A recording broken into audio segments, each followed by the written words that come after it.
कौमी असम्बली में आसिफ अली जरदारी से अयाज सादिक की तवील मुलाकात हुई। आसिफ अली जरदारी अयाज सादिक की गुफ्तगू के दौरान तहरीर भी करते रहे।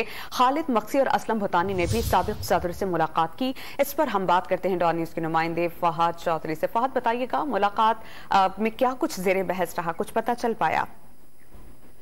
जी देखिए, को चेयरमैन पाकिस्तान पीपल्स पार्टी आसिफ अली जरदारी आज कौमी असम्बली इजलास में शरीक हुए और गुज़िश्ता रोज जो हुकूमती इत्तेहादियों खुसूसन जो बलूचिस्तान के अरकान है, बलूचिस्तान अवामी पार्टी के या असलम भुतानी जो कि आज़ाद रुकन है, उन्होंने काफी खदशात का इजहार किया, तशवीश का इजहार किया था एहसन इकबाल के हवाले से और अपने तरक्याती मनसूबों के हवाले से। जो उनके अजला बलूचिस्तान में अजला हैं, उनके तरक्याती मनसूबे PSDP में शामिल ना करने का शिकवा था। और साथ ही उन्होंने ये भी कल बावर करवाया था कि हम आसिफ अली जरदारी के कहने पर इस हुकूमती इत्तेहाद में शामिल हुए थे।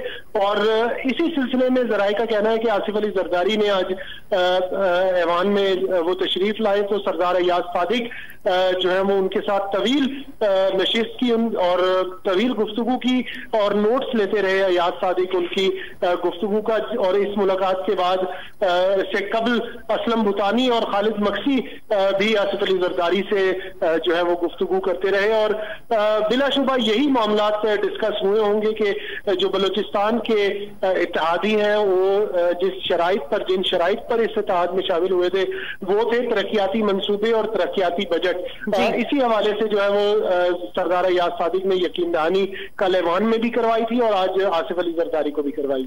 बहुत शुक्रिया फहद, आप हमें अपडेट कर रहे थे।